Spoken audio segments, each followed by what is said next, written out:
et messieurs, ladies and gentlemen, set to make her ring walk, faisant son entrée vers le ring. Elle est invaincue, elle a un jab d'enfer et une vraie passion pour la boxe féminine. She is undefeated, she has a tremendous jab and a true passion for women's boxing. Veuillez accueillir la terreur rimouskoise. Let's welcome the terror of Rimouski, Marie-Ève Albert!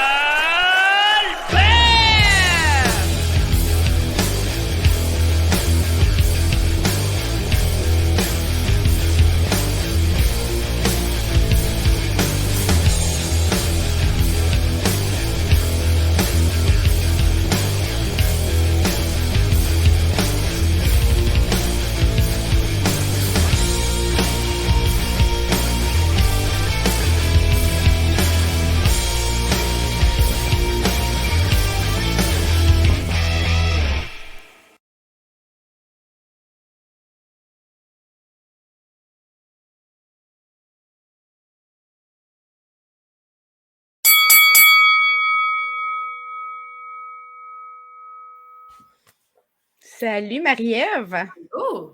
Hey, avec mon homonyme aujourd'hui, Oui! la Albert puis la Dicker. C'est pas trop loin, hein? Si tu savais le nombre de fois qu'on me tag à ta place sur Twitter. Ah, ça, c'est drôle. T'es pas chanceuse, Twitter, c'est pas ma plus grosse plateforme. J'ai pas Non, tant c'est d'abonnés ça. que ça. Puis moi, je suis quand même pas mal dessus. Puis c'est ça, dès qu'ils ont annoncé ton combat, parce qu'on va jaser de ça, ton beau combat contre Natasha Jonas, une unification Oui! à 4 ceintures. Hey! Yes. Déjà en partant, Women Fight News m'a tagué à ta place. Puis là, j'ai reçu un paquet de messages. Puis là, j'ai été obligée de leur dire, excusez, refais donc ton post. Tu sais. Ça rime en plus, Albert Dicker. Mais Bref, t'aurais pu gérer tous les messages que je reçois, ça aurait été pas pire, ça. ouais, c'est ça. Mais c'était quand même positif. J'étais Ouais. contente au moins de voir que c'était positif. Les gens étaient contents pour vous, pour Jonas Oui. et pour toi, parce que c'est une belle opportunité. Déjà, je suis contente que tu sois au podcast. Ça fait vraiment longtemps qu'on voulait, mais Moses, que ça a donné jamais, parce qu'il arrivait tout le temps quelque chose dans ta vie qui faisait Ouais. que ton combat, qu'il n'y avait pas d'annonce de combat. Ouais. Puis on s'en est jasé parce qu'on s'est croisés à New York. Oui, Puis c'est vrai. tu me disais, hey, je vais y aller à ton podcast, mais Moses, j'ai pas d'annonce à faire présentement. Bienvenue dans la boxe. C'est ça que Kim Claville me disait. Elle dit, c'est la gestion de problème là-bas. Ouais, ben, c'est ça. C'est toujours des imprévus, c'est toujours de se retourner sur un dissous, c'est toujours de laisser le plus d'opportunités ouvertes, puis d'essayer d'aller chercher la meilleure opportunité pour la suite de ta carrière. Puis, ben, des fois, ça fonctionne, des fois, ça ne fonctionne pas. Puis, ben, cet été, ça a l'air que ça ne fonctionnait pas. Donc, on a repoussé le podcast jusqu'à temps qu'on ait quelque chose de concret à discuter. C'est correct, regarde, moi je suis bien contente de t'avoir avec des nouvelles très fraîches, camp d'entraînement qui commence. Moi, ce que je te propose aujourd'hui, je veux qu'on jase de ton combat qui s'en vient en priorité. On va commencer par ça, mais après ça, j'aimerais ça qu'on revienne en arrière jusqu'au moment où on t'a proposé Clarissa Shields, puis qu'on regarde tout ce qui s'est passé. Parce que, tu sais, tu as perdu un titre, tu as retrouvé le titre, tu as eu des blessures, tu as eu des reports, tu as eu des propositions qui ne sont jamais concrétisées. Là, tu as eu la saga Mary Spencer, il y a plein d'affaires. J'ai la saga. C'est pas vraiment une saga, mais il y a des gens qui en ont fait une saga. Bref, j'aimerais ça qu'on refasse le tour de tout ça, puis qu'on se parle entre nous autres. Là. Il y a juste toi et moi, là, présentement. Entre Marie-Ève. Oui, entre Marie-Ève avec qui rime. T'sais. Ouais. Fait que là, on a su il n'y a pas longtemps, il n'y a vraiment pas longtemps que tu t'en vas à Manchester le 12 novembre te battre contre Jonas. Ouais. Une fille qui vient des 135 livres, des 130 livres, qui a monté et qui a donné une leçon de boxe à Patricia Bergold il n'y a pas longtemps. Je ne sais pas si toi, tu consommes beaucoup de boxe des autres ou que tu laisses ça à ton équipe. Je te dirais un peu des deux. Je vais le regarder par curiosité, puis parce que ça m'intéresse, parce que de plus en plus, en boxe féminine, là, il y a des combats qui sont excitants.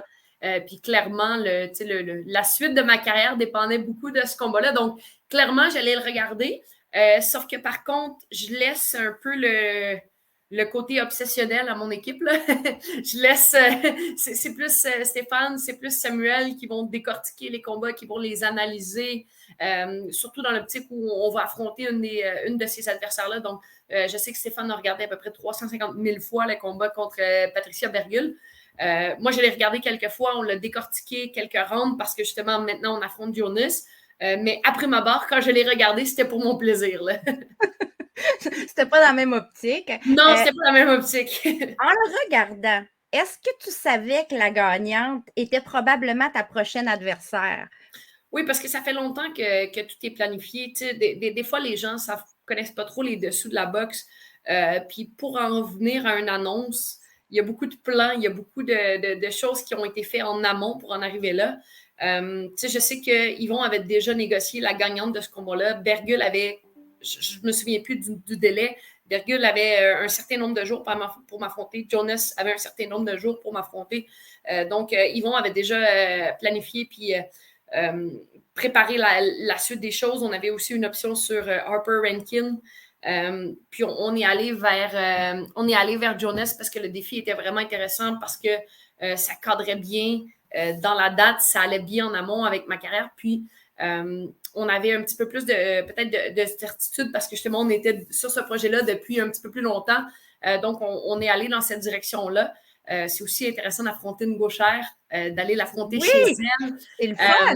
Oui, ben c'est ça, c'est le fun. Donc, c'est plein de défis intéressants pour moi. Puis, on a voulu sécuriser ce contrat-là, on a voulu sécuriser cette entente-là, à la place d'aller voir ce qu'on aurait pu aller chercher avec Terry Harper qui vient nouvellement d'être championne du monde, parce que je sais que Rankin, ça fait déjà très longtemps qu'on est en pourparlers, que les négociations aboutissent pas nécessairement. On lui a fait plusieurs offres à plusieurs reprises. Elle voulait pas, les offres faisaient pas son bonheur, là, donc c'était pas ce qu'elle voulait, donc elle a préféré affronter Harper. Nous, on a sécurisé tout de suite avec Jonas parce qu'on savait qu'on voulait s'en aller en combat de championnat du monde. Donc, toi, avant même que Mary Spencer devienne ton aspirante obligatoire, c'était quand même assez clair que tu t'en allais en unification, même si tu ne pouvais pas le dire vraiment. Oui, ben c'est ça, ça fait aussi partie des choses parce que tu veux pas spoiler les négociations, tu veux pas compromettre, tu veux pas aussi donner trop d'outils à d'autres promoteurs là, quand ça va venir le temps de négocier. Donc, c'est tout un processus qui est complexe. Puis, je lève mon chapeau à tous les promoteurs parce qu'on les critique souvent. Mais la réalité, c'est que le travail se fait tout en amont, ça fait tout derrière, en arrière-scène. Nous, on monte sur le ring, puis on a à livrer une performance, on a à se préparer pour ça. Mais il y a tout un travail là, de négociation, de politique qui se joue en arrière-plan. Donc, oui, ça fait longtemps que je le sais. Ça fait longtemps qu'on se dirige vers ça. Initialement, c'était contre Patricia Bergul ou contre Cecilia Braca. C'était la gagnante de ça. Finalement, avec le gala en Colombie qui est tombé à l'eau, on a dû revoir le plan, on a dû se réajuster. Mais c'est ça la réalité de la boxe. Moi, mon travail, c'était de rester prête, c'était de rester dans le gymnase, c'était de soigner ces petites blessures-là. De rester en forme. Tu l'as vu à New York, j'allais courir, j'allais m'entraîner. J'allais t'en parler, on en reparlera tantôt. Moi, j'étais là, on va parler de ta routine de championne tantôt. Puis moi, j'étais comme bien impressionnée que tu allais courir à Central Park, tu allais faire des siestes entre le weigh-in de Taylor Serrano puis le combat. Puis j'étais comme bon. Ça, c'est vraiment de la discipline, ce que je n'ai pas. ben tu sais, c'est ça. Puis la réalité, c'est qu'à la boxe, c'est pas nécessairement comme le hockey, comme le football. Le calendrier n'est pas préétabli. Donc, tu sais jamais vraiment. Puis moi, ce que j'ai compris très tôt dans ma carrière, c'est que tu peux pas ne pas être prête. Tu peux pas manquer une opportunité parce que tu étais trop loin.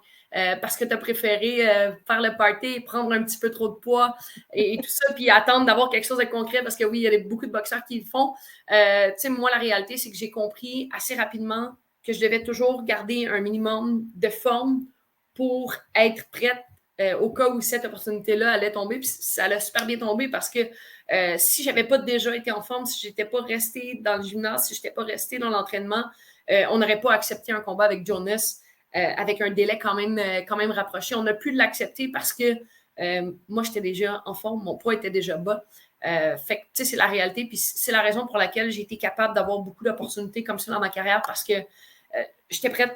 J'étais dans le gymnase. Je n'étais pas fight shape parce que tu ne peux pas être fight shape. Tu ne peux pas être toute l'année fight shape, ça ne fait pas de sens. Ce n'est pas mentalement bon non plus. Ce n'est pas mentalement bon, ce n'est pas physiquement bon parce que c'est là que les blessures arrivent. Puis c'est un peu ce qui a été difficile pour moi là, avec les reports, avec Shields et tout ça parce que j'étais fight shape pendant 11 mois de temps. Donc là, tous les bobos sont sortis. Fait que bref, c'est ça. Moi, j'étais là, j'étais en forme. J'ai eu la chance de faire plein d'autres trucs cet été. J'ai eu la chance de me changer les idées. Mais tu sais, la réalité, c'est que je ne peux pas rester assis sur une chaise comme ça si je ne me suis pas entraînée dans la journée parce que C'est pas ton genre. faut que ça bouge. C'est pas ton genre. Là, Non. tu es en camp d'entraînement, c'est commencé ou ça va commencer? Non, c'est officiellement commencé depuis la semaine passée. Je te dirais que mon corps le sait.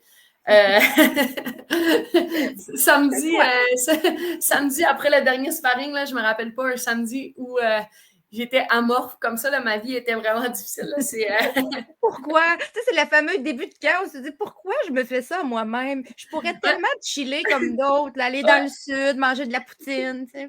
Puis, tu sais, puis après ça, c'est cool parce que, tu sais, des fois, quand tu n'as pas vraiment d'objectif concret, quand il y a beaucoup de reports, des fois, tu peux un peu perdre cette motivation-là, ce désir-là, tu sais, parce que, comme je disais, moi, je suis une fille qui s'entraîne tout le temps, j'ai besoin de bouger, j'ai besoin de faire du sport, j'ai besoin de rester proche.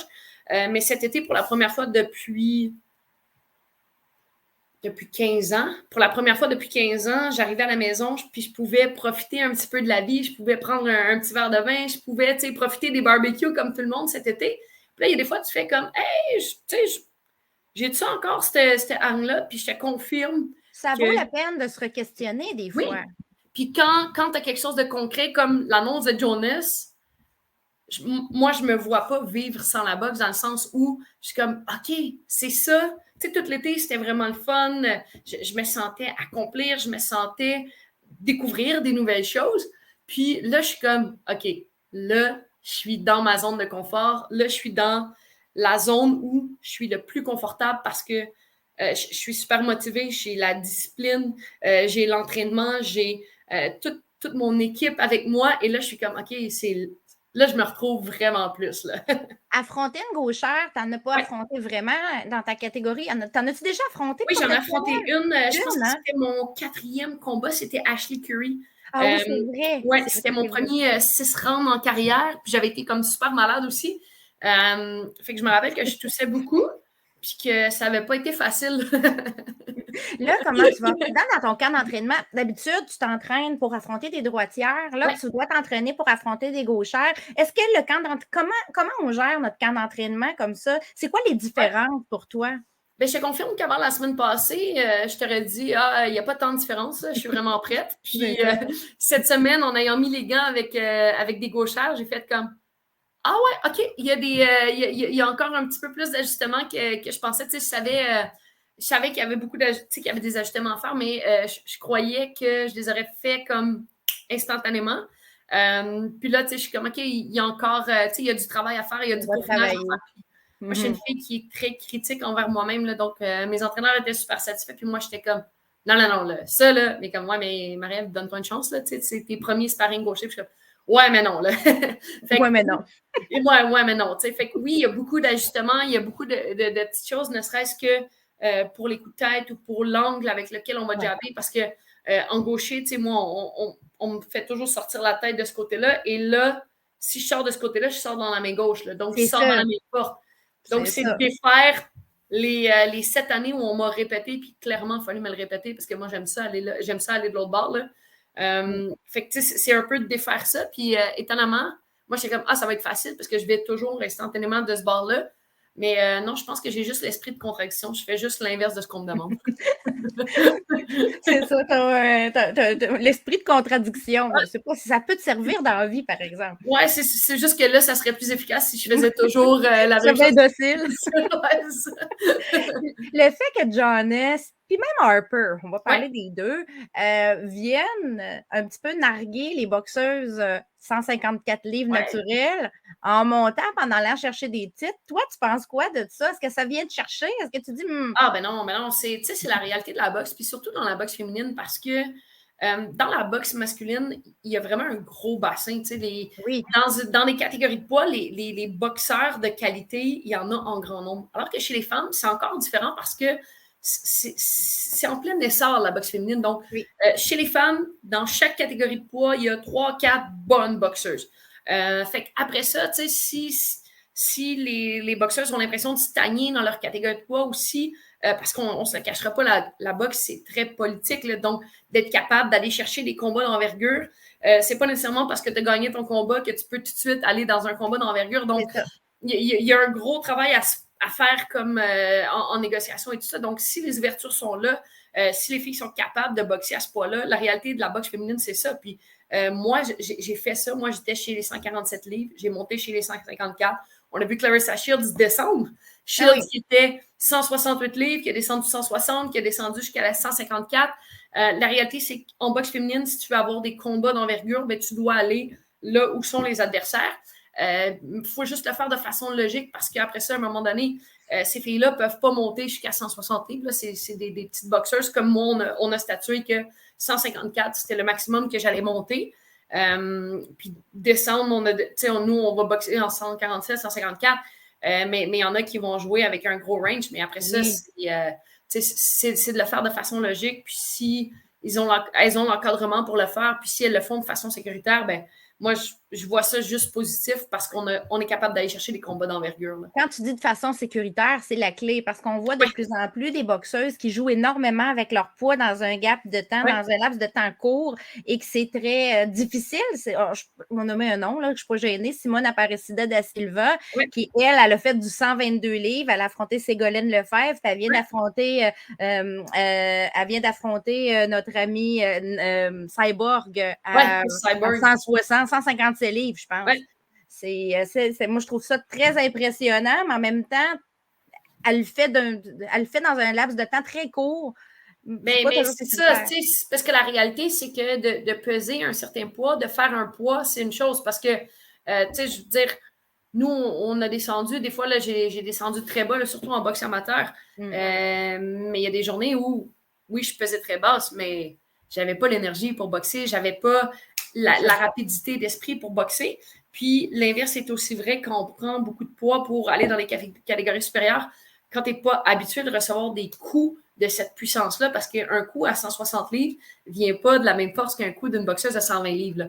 Donc, non, puis il y a toute la réhydratation aussi. Il y a des boxeuses qui vont dire, je me bats à 154, je fais 154, mais je ne réhydrate pas parce que je n'ai pas besoin de faire de coupure de poids. Puis il y en a d'autres qui vont faire une coupure, puis ils ne seront pas à 154 dans le ring. Quand je suis montée dans le ring contre Shields, je pense que Shields était pas loin de 175 dans le ring, puis moi, j'étais peut-être 160, max, 161.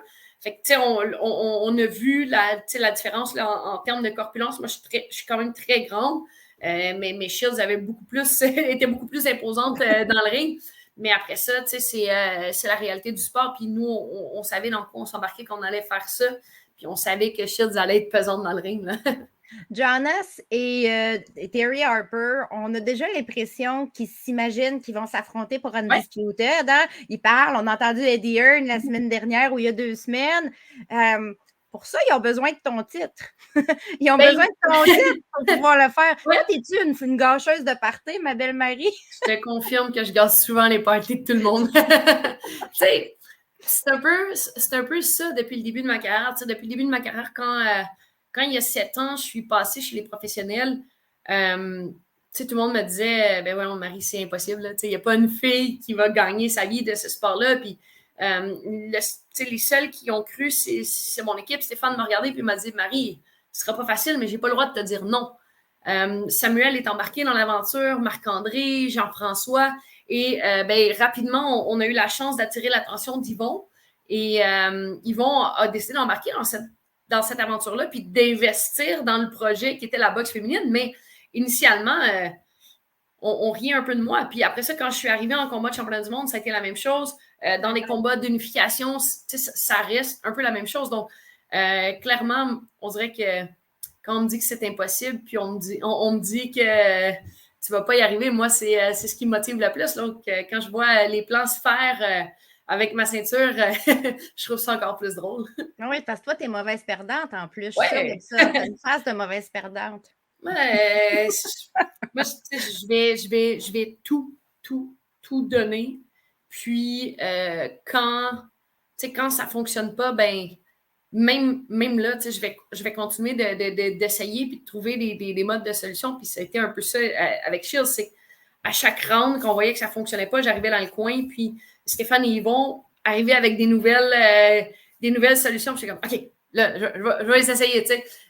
Puis c'était ça. Puis quand je suis sortie du ring, c'était OK, quand est-ce que je peux remonter pour, tu sais, j'ai appris quelque chose de quand est-ce que je peux remonter. Donc, ça, c'est l'histoire de ma vie. Puis je pense que c'est un peu ce qui a fait que je suis rendue où je suis aujourd'hui. C'est que moi, je vais y aller coûte que coûte. Puis je vais être en mode solution. Là. Je ne vais jamais baisser les bras et faire comme ah ouais, non, c'est trop compliqué. Je vais trouver une façon. Je te demanderai pas si tu penses que tu as une chance de gagner contre Jonas, parce que clairement, quand on accepte un combat d'unification, on pense. Parce que, si je prends les déclarations de gens que j'ai vus sur le web, il y en a qui vont dire il va pour le chèque de paye, c'est sûr qu'elle va perdre. Toi, tu dis quoi à ça? Ah, ben, il y en a beaucoup qui ont dit ça. Quand j'ai affronté Nemus, c'est ce qu'on disait. Quand j'ai affronté Shields, c'est ce qu'on disait. Quand j'ai affronté Michaela Lauren, c'est ce qu'on disait. C'était ma première défense de titre. Ça faisait 4 mois que j'étais championne du monde. Puis elle avait 42 combats à son actif. Moi, je vois juste ça en défi supplémentaire. Puis souvent, dans ma carrière, j'ai été le underdog. Puis c'est dans cette position-là que je me sens le mieux. Parce que justement, je suis comme, ah ouais, watch me. Quand j'étais jeune, j'en ai fait vraiment des niaiseries. Là, quand on me disait, t'es pas game, là. Ça m'a fait faire ben trop de niaiseries. Mais tu sais, c'est toujours resté. Puis c'est un peu un running gag dans le gym quand mes entraîneurs me demandent quelque chose. Puis là, c'est comme, t'es pas game de le faire. Je suis comme, ah ouais. Automatiquement, ça vient me chercher. Fait que pour moi, c'est une motivation de plus. Mais en même temps, je te mentirais si je te disais que je lisais tout ce qui est écrit sur les réseaux sociaux parce que la réalité, c'est que il va toujours avoir des gens qui vont aimer puis apprécier ton travail, puis il y en a toujours qui vont chercher coûte que coûte à te tirer vers le bas. Puis moi, je suis trop concentrée à accomplir mes objectifs pour perdre mon temps à me laisser affecter par ce genre de commentaires-là. J'ai lu aussi elle a peur de Mary Spencer. C'est pour ça qu'elle s'en va prendre un combat contre Jonas en Angleterre. Ah, d'accord. Ben, ouais, c'est vrai que si je voulais fuir, la solution facile, c'est de partir à Manchester, affronter une fille de Manchester. Non, la réalité, c'est que, tu sais, peur, si j'avais eu peur, je ne serais pas devenue boxeuse professionnelle parce que la réalité, c'est qu'on monte dans le ring pour gagner notre vie, puis on bâtit notre carrière de combat en combat. Moi, j'ai toujours voulu affronter les meilleurs. J'ai toujours voulu montrer aux gens que c'était possible de faire carrière dans le sport professionnel. Donc, toutes les décisions que j'ai prises, je les ai prises dans cette direction-là. Puis on les a toujours prises dans l'intérêt de ma carrière, mais aussi de ma qualité de vie, parce que la réalité, c'est que beaucoup de boxeurs ne sont même pas capables de boxer à temps plein. Ils doivent avoir un travail en parallèle et tout ça. Puis, tu sais, automatiquement, ben, ça impacte leur préparation et tout ça. Donc, tu sais, nous, on a toujours pris les décisions pour ce qu'il y avait de mieux dans ma carrière. Puis, c'est un peu pour ça qu'on avait pris la décision d'aller à C'est quoi cet été parce qu'on savait que le gala en Colombie n'était pas tout à fait certain. Donc, tu sais, nous, on s'est toujours assuré que je sois bien dans la vie, que je sois capable d'être heureuse, que je sois capable de ne pas me casser la tête à savoir comment j'allais vivre pour me concentrer sur mes performances. Puis, moi, quand je boxe parce que j'ai envie de le faire. Je boxe parce que j'ai envie d'être là, puis pas parce que je suis obligée. Donc, c'est un peu dans cette optique-là qu'on a pris cette décision-là, encore une fois. Sinon, tu aurais pris ta retraite, ça fait longtemps. Je me rappelle dans la promo contre Clarissa Shields, la promo de votre combat, Clarissa Shields, quelqu'un lui avait posé la question, c'est « Penses-tu que Marie-Ève Dicker a peur? » Puis Clarissa Shields avait dit « Non, je pense pas, parce qu'on est toutes des guerrières, on est toutes des combattantes. Donc, quand on monte dans un ring, on n'est pas là pour faire une danse lascive. » Mais c'est quelque chose comme ça qu'elle avait dit. On est là pour se battre, puis tu sais, c'est donner des coups puis éviter des coups. Là. C'est ça la boxe. La base de la boxe, c'est donner sans se faire toucher. Hein. Toucher sans se faire toucher. Exact. Elle, Clarissa Shields, qui est considérée encore aujourd'hui la numéro 1 au monde, elle n'avait pas l'impression que tu avais peur d'elle. Puis elle n'était pas gênée de le dire. Fait que moi, ça me fait toujours un peu sourire quand les gens disent que tu peux avoir peur d'un boxeur. C'est toi ou d'autres, quand un boxeur non, mais c'est ça, exact. C'est comme étrange. Je trouve toujours ça étrange. Je me dis, c'est tellement pas une discipline qu'on ferait juste pour le fun, à moins que tu sois vraiment mal pris dans la vie, que c'est ta seule chance de manger. Exact. Ben, c'est ça.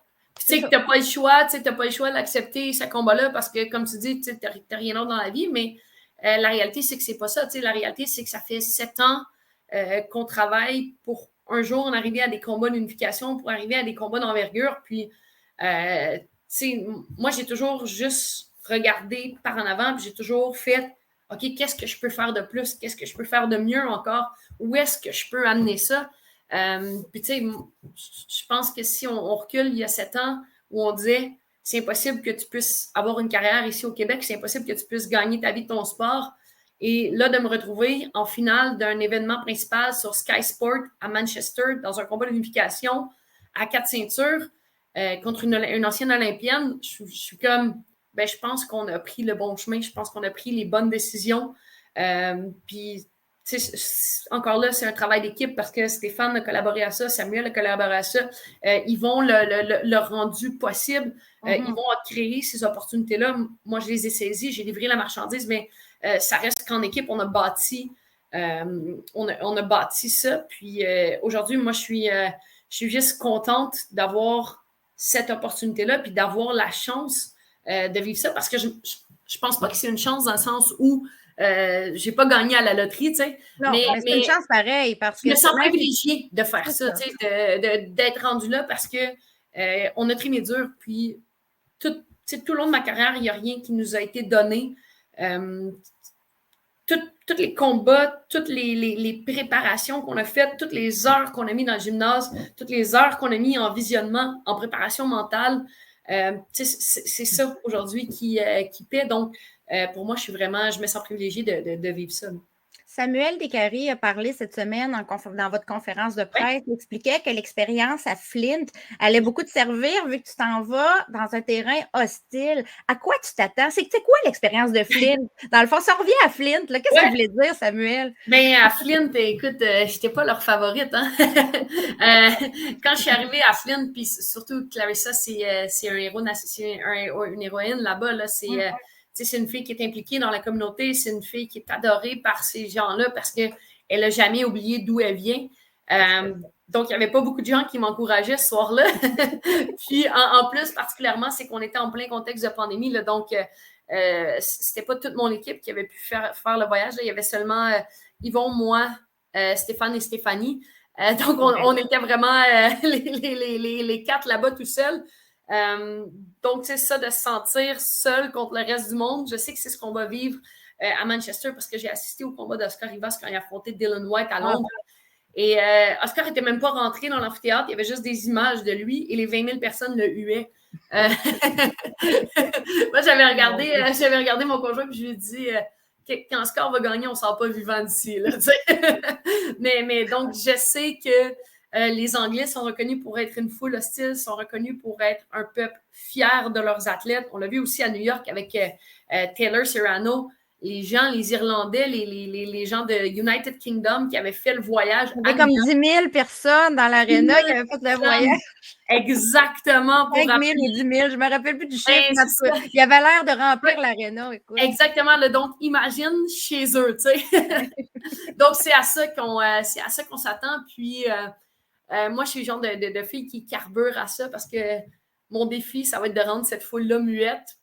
Puis, ça va être super intéressant comme défi. On en revient vraiment en arrière, juste avant qu'on te propose Clarissa Shields. Dans le fond, la pandémie commençait, je pense, quand ils vous l'ont proposé, 2020 peut-être. Oui, exactement. Ça a pris comme quasiment 1 an à négocier cette affaire-là, puis il y a eu plein de reports, puis de lieux. En fait, initialement, le premier combat n'a pas été dur à négocier. Le premier combat, c'est drôle parce que je m'en allais dans un combat d'unification contre Raquel Miller.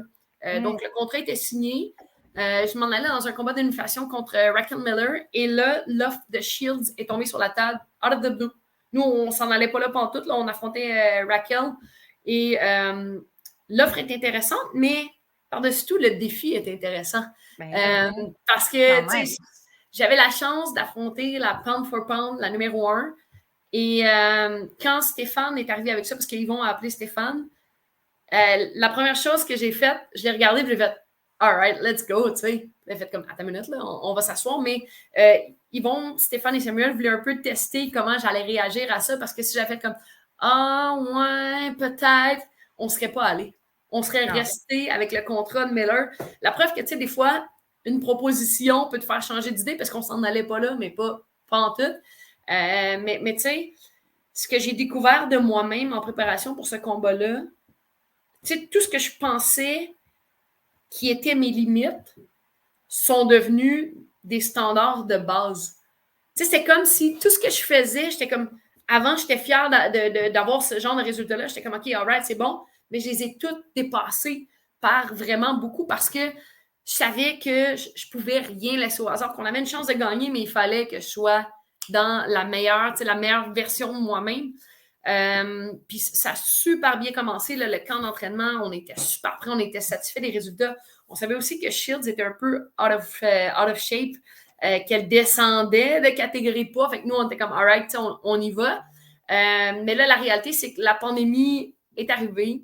Et là, ça a été report, par-dessus report, par-dessus report. Shields a commencé à faire de la MMA, a commencé à faire attention à ce qu'elle mangeait. Exactement. Moi, j'étais fight shape déjà depuis des mois et des mois. Là. Il y a eu 11 reports, un camp d'entraînement de 16 mois, tendon d'Achille déchiré, blessure au genou, COVID longue. Donc, il n'y a rien que je n'ai pas eu dans ces 16 mois-là.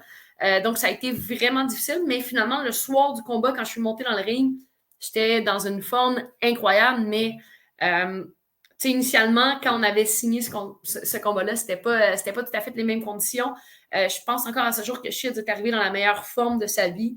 Et je suis contente d'avoir eu Shields dans la meilleure forme de sa vie parce que moi, je m'en allais là pour me battre, je m'en allais là pour affronter la meilleure. Puis, elle ne m'a pas déçue, elle a été super bonne ce soir-là. Mais je suis quand même satisfaite de la performance que j'ai livrée parce que quand j'ai regardé au 6e, puis j'ai fait comme « Hey, t'étais pas supposée de me knocker, toi? » Elle était pas super contente, puis j'ai déjoué beaucoup de pronostics ce soir-là. Puis, tu sais, souvent, les gens oublient que Shields est dans une classe à part. C'est une P4P, puis elle a réussi à faire passer pas mal tous ses adversaires, toutes des excellentes boxeuses, pour des boxeuses qui ont l'air ordinaires sur le coup. Mais c'est pas vrai, parce qu'enlève Shields, puis même quelqu'un d'autre devant la même performance, puis ça serait un autre résultat. Les gens ont tendance à oublier ça. Ils vont minimiser, puis ils vont regarder, ils vont dire « Marie-Ève n'a pas gagné un round, mettons. » C'est sûr que sur la carte des juges, le pointage était spread, un peu comme Jonas Bergul. Le pointage, tu sais, Bergul n'a pas gagné un round, mais le combat était beaucoup plus chaud que ce que le pointage... On l'a vu avec Mikaela Meyer contre Amadouche. Hein. Il n'y avait pas beaucoup de rounds pour Amadouche, mais c'était le combat de l'année. Exactement. Des fois, au final, quand le pointage va décider si tu gagnes ou si tu ne gagnes pas, mais le pointage ne décide pas si le combat était compétitif ou pas. Puis moi, ce que je retiens, ce n'est pas nécessairement le pointage, puis ce n'est pas nécessairement la défaite, mais c'est tout ce que j'ai appris dans cette défaite-là, tout ce que j'ai appris sur moi-même, sur mon équipe, la confiance que ça m'a donné, ça m'a permis de réaliser que j'avais ma place. Puis cette fille-là, elle venait de 2 catégories de poids supérieures à la mienne. Ça a aussi permis de comprendre la limite de poids que je pouvais prendre dans le sens où, on n'a pas besoin d'aller à 160 livres. 154, on est compétitive, on va rester là. Mais bref, c'est ça. Puis dans la vie, je pense que tu n'avances pas quand tu restes dans ta zone de confort. Puis Shields, c'était de me sortir totalement de ma zone de confort. Ça, c'est un euphémisme. Mais ça reste que c'est quand même valorisant là, d'avoir fait un combat. Tu ne t'es pas fait knocker. Tu t'es rendu là-bas en pleine pandémie dans un contexte difficile. Tu as mentionné déchirure au tendon d'Achille, COVID long, etc. C'est de l'usure aussi que tu portes. Hein. Tu as bien beau être dans une terrible de bonne shape sur le coup. Il faut récupérer de ça à travers un camp d'entraînement. Des fois, il y a des séquelles qui restent par après. Il y a de l'usure sur le corps. Le lendemain d'une défaite contre Shield, tu te réveilles à Flint. Là, tu n'avais pas eu Samuel Descaries qui était là, c'était Stéphane et Yvon dans ton coin. Yvon a décidé de sortir de sa zone de confort lui aussi, puis de retourner dans le coin dans un combat de championnat. Il était content de ça. Mais là, tu te réveilles. On se sent comment? On se sent comment quand on n'a plus le titre, quand on a perdu, quand on a des... Là, tu sais que les gens vont parler, même si tu ne regardes pas trop ça. Tu sais que tu sais pas trop qu'est-ce qui va suivre après. C'est drôle parce que, tu sais, il y a beaucoup d'athlètes qui disent, tant aussi longtemps que tu es au sommet, tout le monde est là, puis la journée où tu perds, il n'y a plus jamais personne pour toi.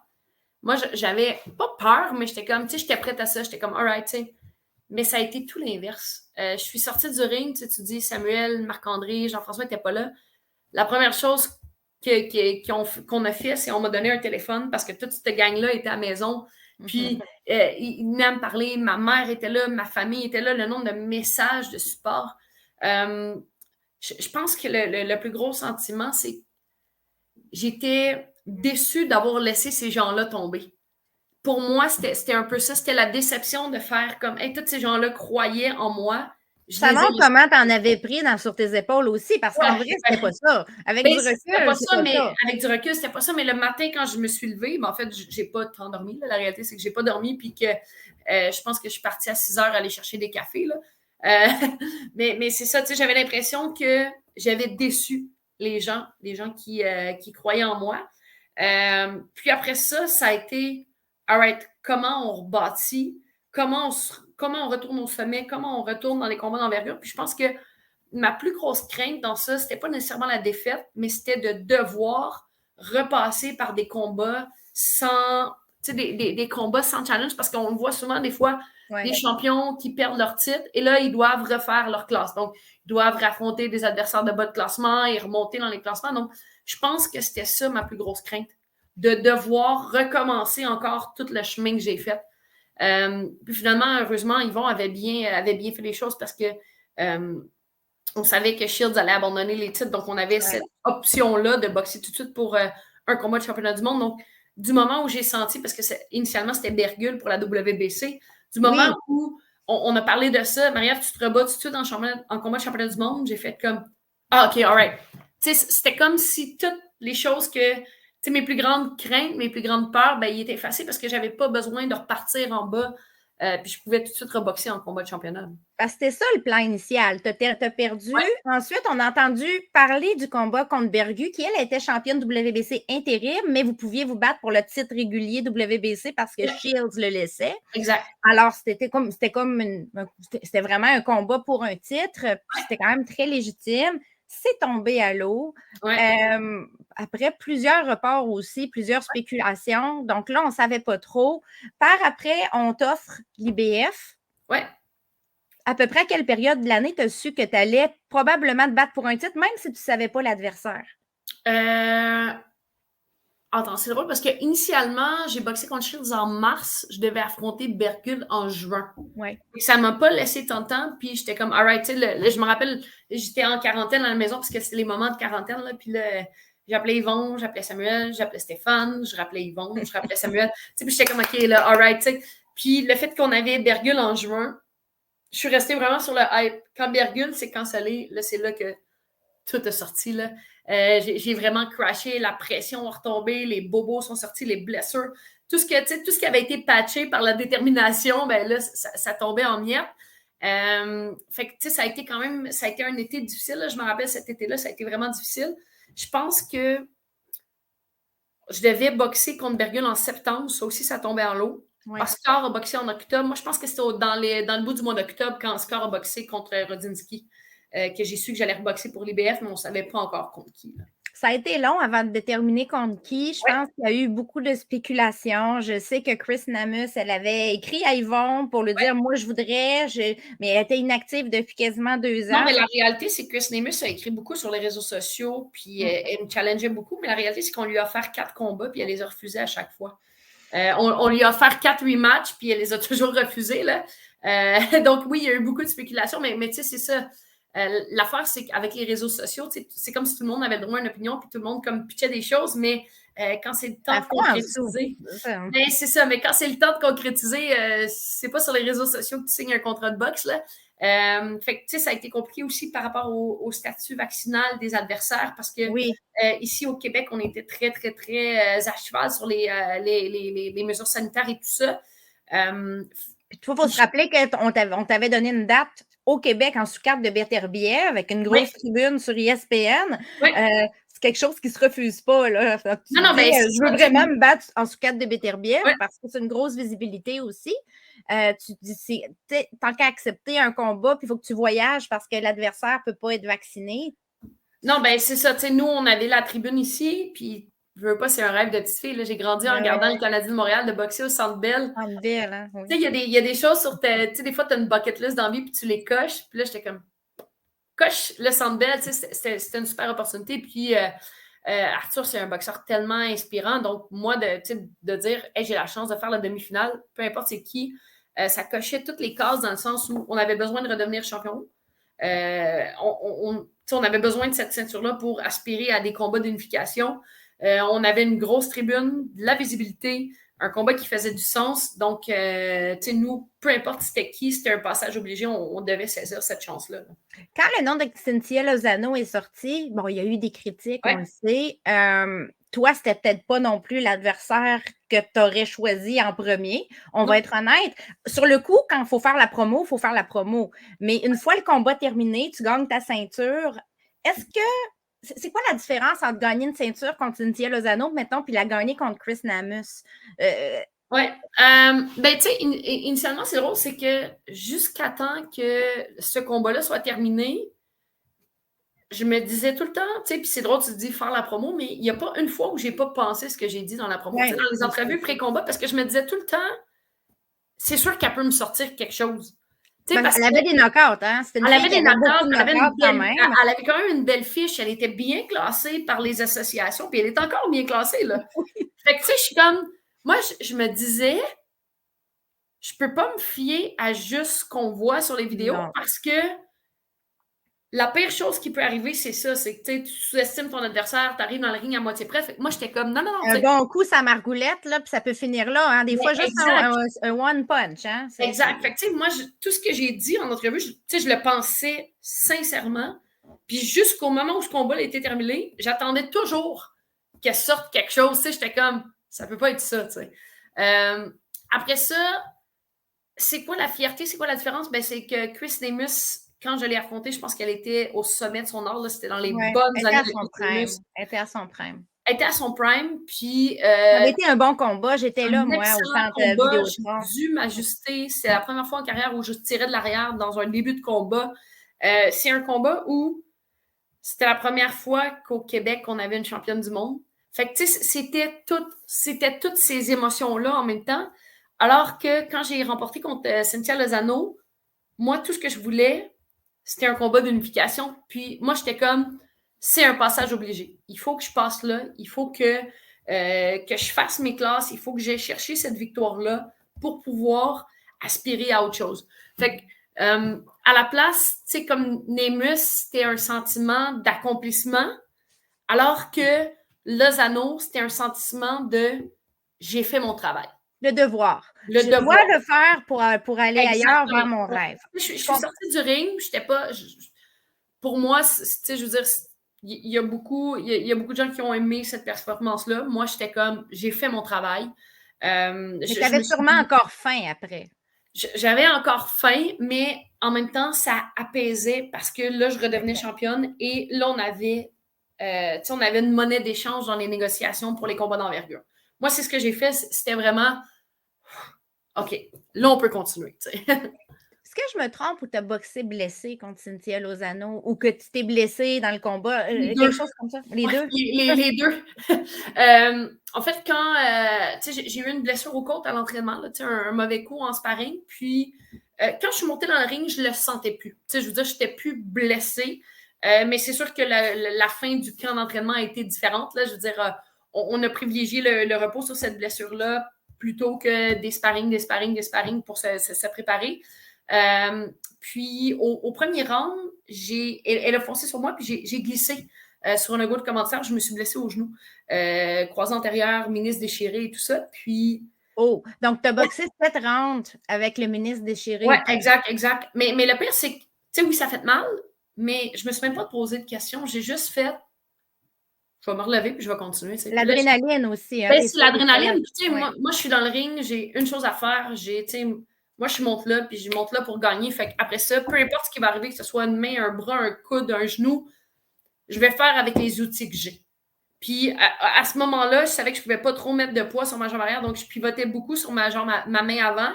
Puis là, moi, à un moment donné, ça s'est replacé un peu, mais la réalité, c'est que quand tu montes dans un ring de boxe, ça peut arriver. Ça peut arriver que tu sois blessé, puis c'est facile de juste faire comme OK, je suis blessé, je vais sortir de là. Mais pour moi, ça ne fait aucun sens. Pour moi, c'est voici les outils que j'ai en ce moment pour gagner. Non, je n'ai pas tous mes outils, mais je vais utiliser ceux que j'ai, puis je vais trouver une façon d'aller chercher la victoire dans ça. Puis c'est ce qui est arrivé. Puis après ça, moi, c'était déjà derrière moi. Mais c'est aussi pour ça qu'on n'a pas tout de suite reboxé en mars, en avril. Puis qu'on a préféré attendre en juin en Colombie là, pour avoir le temps de bien récupérer de ça. quand même, dès que tu as gagné, tu as tout de suite dit que ton but, c'était d'unifier puis que tu voulais faire ces combats-là puis que tu n'allais pas prioriser autre chose. C'était vraiment clair. Hein? Yvon l'a dit, toi, tu l'as dit, ton équipe l'a dit amplement. Ça, il n'y a pas de surprise. Quand tu l'as répété toute l'année, là, après. Je veux unifier, puis le monde te revenait avec toutes sortes d'affaires, puis tu disais, non, j'ai dit que je voulais unifier. À cette époque-là, tu n'avais pas encore Mary Spencer comme aspirante obligatoire, mais c'était quand même clair que tu ne voulais que des combats d'unification ou des combats à très haute valeur ajoutée. Tu as avisé que tu voulais te battre en juin en Colombie, peu importe, peut-être pas en Colombie, mais en juin. Yvon n'a pas pu te dégoter un combat pour juin. Moi, je me rappelle qu'on était à New York quand l'annonce du fameux tournoi à 3 avec Brecott et avec Bergold est sorti. J'étais là quand c'est sorti. Donc, c'était ça le plan de remplacement pour juin. Puis toi, tu as accepté d'aller faire la radio à ce moment-là. Prendre un été pas plus relax, c'est du travail, la radio. Les gens ne savent pas comment que ça peut être du travail, mais c'est du travail. Mais un été différent, on va dire ça comme ça. Faire autre chose pour l'été, tout en t'entraînant quand même. Là, t'avais-tu encore des blessures que tu traînais ou tu étais quand même en shape? J'étais quand même en shape, mais j'avais besoin, je pense que j'avais besoin de ce pas de recul-là de la boxe parce que la réalité, c'est que, tu sais, comme j'ai dit, Shields, j'ai été dans le gymnase tout le temps. Bergul, ça a été la même chose, même avec les reports. J'étais dans le gymnase tout le temps. Tu sais, ça faisait 2 ans que j'étais comme ça sur des objectifs et que les combats ne se concrétisaient pas. Donc, à un moment donné, de juste faire comme, attends une minute. Tu sais, je vais juste respirer. Je vais faire autre chose. Je pense que ça m'a mis dans le bon état d'esprit pour être en mesure de relever le défi que j'ai devant moi. Parce que je pense pas que si j'avais passé l'été comme ça à attendre des combats, j'aurais eu la motivation que j'ai en ce moment, j'aurais eu la drive, la faim que j'ai en ce moment. Je pense que j'aurais été plus écœurée que d'autres choses parce que c'est un peu la réalité. J'étais déçue de voir que ça se concrétisait pas, que c'était repoussé, tout ça, parce que c'est ça. Tu es chez toi, tu travailles, tu fais des sacrifices, puis t'attends. Fait qu'à un moment donné, de juste attendre, moi, je suis pas bien dans cette position-là. Je dois avoir les mains sur le volant, je dois sentir que j'avance en quelque part. Puis c'était un peu dans cette optique-là parce que, initialement, quand j'avais accepté ce contrat de radio-là, je boxais en juin, je faisais de la radio tout l'été et je reboxais en novembre.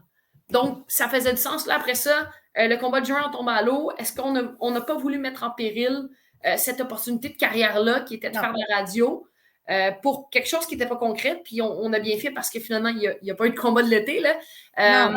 Fait que, tu sais, nous, on est content d'avoir fait ce choix-là.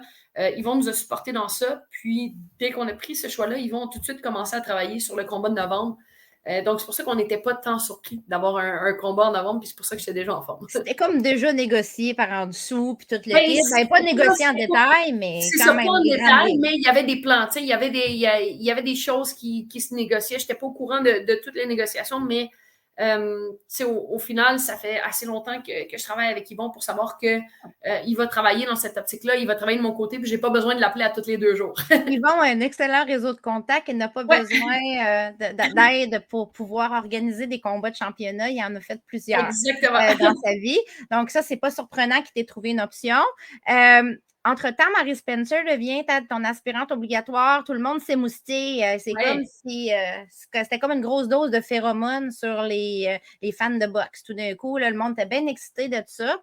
C'était comme de l'herbe à chat. J'ai vu ça comme de l'herbe à chat. C'est arrivé. Là, il y a eu beaucoup de choses qui ont été dites. Toi, tu as parlé, on dirait qu'il faut que tu te répètes tout le temps, là, les mêmes affaires. Eye of the Tiger a parlé, Camille et Stéphane, Mary Spencer, Yvon, tout le monde a un peu parlé, les journalistes, les podcasters, tout le monde a une opinion là-dessus. Mais si on parle de processus décisionnel, pourquoi Mary Spencer, c'est un non présentement, puis Jonas, c'est un oui? Moi, je sais ce que tu vas me dire, là, mais mettons qu'on le clarifie pour ceux qui nous écoutent, puis qui ne comprennent pas encore comment ça se fait qu'un combat comme ta mandatory au Québec, mettons, devant une grosse foule, un aréna plein, c'est pas aussi attirant que le combat, mettons, d'unification. Bien, la réalité, c'est que, tu sais, initialement, mon objectif était d'unifier, puis on en C'est a clair. parlé. Ouais. Moi, je m'en allais là. Et la réalité, c'est qu'un combat à TVA Sport n'est pas aussi vu et pas aussi visible qu'un combat à Manchester. Parce que la réalité, c'est que la boxe féminine là-bas, elle est tellement populaire. C'est incroyable, pour les gens qui ont eu la chance de voir des combats. Rappelez-vous juste le combat de Tyson Fury, 80 000 personnes réunies. Oscar Rivas contre Dylan White, 20 000 personnes. C'est gros la boxe en Angleterre. Puis la boxe féminine, c'est pratiquement, ça roule très bien. Ça roule très bien. Oscar Rivas a boxé contre Dylan White, 20 000 personnes à Londres. Puis il a affronté Rosinski en combat de championnat du monde au MTLUS à Montréal. La réalité, c'est qu'avec ces grosses plateformes-là, on est capable de bâtir des combats d'envergure. Puis, moi, ça a toujours été ça. J'ai toujours regardé devant. J'ai toujours visé à la personne qui était en avant de moi. Puis après, c'est le travail de Camille Stéphane, de Mary Spencer, d'essayer d'aller chercher ce qui est en avant d'eux. Parce que la réalité, c'est que moi, j'ai une cible dans le dos en ce moment. Puis eux vont faire les démarches pour aller chercher ce combat-là, comme nous, on l'a fait avec Chris Nemus, comme nous, on l'a fait avec Raquel Miller. C'est de la business. D'une certaine manière, il y a de la business. C'est ça, exactement. Sauf qu'après ça, je pense que ça prend plus que juste de faire du bruit puis de provoquer le boxeur. Je pense que ça prend des offres qui sont concrètes. Je pense que ça prend des conditions qui font du sens. Pour le moment, la raison pour laquelle j'affronte Natasha Jonas et que j'affronte pas Terry Harper, c'est que les conditions pour Jonas, c'était un combat qui était solide. On avait la date, on avait l'amphithéâtre, on avait la bourse, on avait le réseau de diffusion. Donc, d'être dans les spéculations, on en a parlé tantôt. Écoute, des spéculations, il y en a à tous les jours. C'est incroyable. C'est incroyable. Puis, c'est vrai pour Mary Spencer, mais ça a été aussi vrai. On a parlé de Chris Nemus, on a parlé, puis toutes les boxeuses, leur rôle, c'est ça, c'est d'essayer de monter et tout ça. Mary Spencer veut la même chose que toi. Elle veut un titre. Toi, tu veux des titres. Alors, c'est légitime qu'elle te court après. C'est légitime qu'elle me court après. C'est probablement légitime que tu dises non, même si quelqu'un va m'entendre cet extrait-là puis va me dire que j'ai un parti pris, ce qui n'est pas vrai. Moi, je comprends la décision. Maintenant, oui, j'aimerais voir Marie-Ève Dicker contre Mary Spencer. Je ne sais pas si ça va arriver un jour. Puis ça c'est libre à vous avec les promoteurs et tout. Pourquoi? Parce qu'en tant que fan de boxe, je trouve ça trippant. Mais moi, je trouve ça cool de voir Mary Spencer qui monte. Je trouve ça cool de voir que les gens parlent de boxe féminine. Parce que c'est la première fois. C'est la première fois que les gens ont un intérêt pour un combat. Après ça, comme je disais, moi, je prends les décisions pour ma carrière et non pour celle de Mary Spencer. Moi, ma job, c'est d'avancer.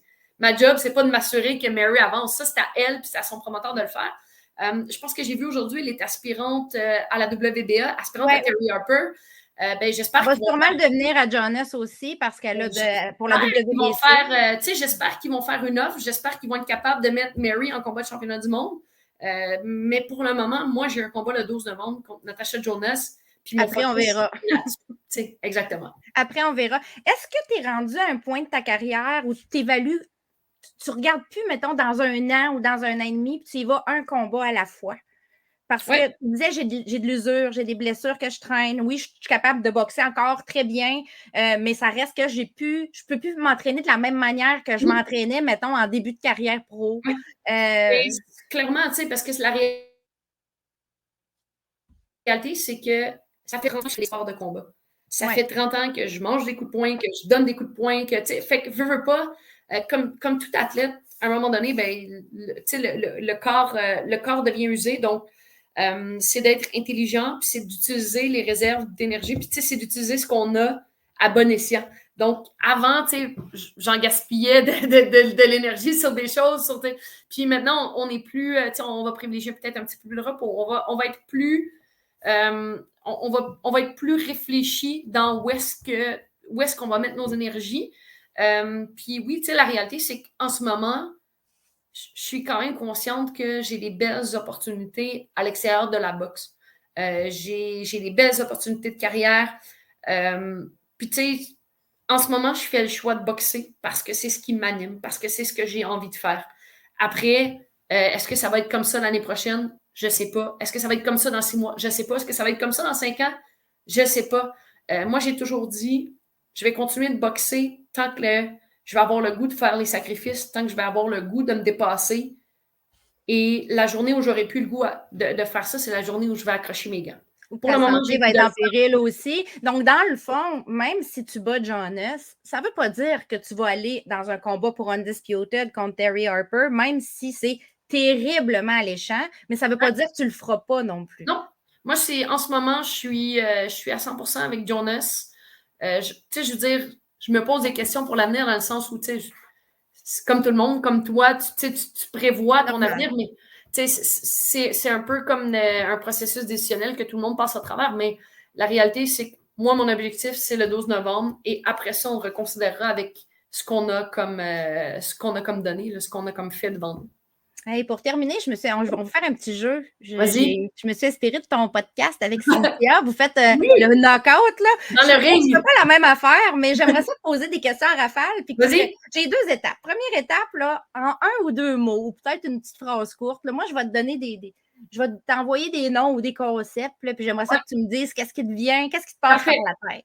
Ça, mon après cerveau ça, dans la deuxième étape, je vais te faire choisir. A ou B. Puis il faut vraiment que tu n'as pas le choix. C'est un peu le même concept. Je trouve ça cool, votre podcast, by the way. C'est vraiment très agréable, c'est différent. Puis vous recevez toutes sortes d'invités. Les gens qui ne savent pas c'est quoi, ben dans le fond, c'est les dangereuses. Si tu veux en parler un petit peu, une petite seconde avant qu'on commence le jeu. Ben en fait, Cynthia Gauthier, qui est une conductrice de Monster Truck, comptable de formation, et moi, qui est boxeuse professionnelle, on reçoit des gens de tout l'univers, c'est soit des artistes, des sportifs, des comédiens. Et on parle un peu de leur chemin atypique, de ce qui les a menés à être la personne qu'elles sont.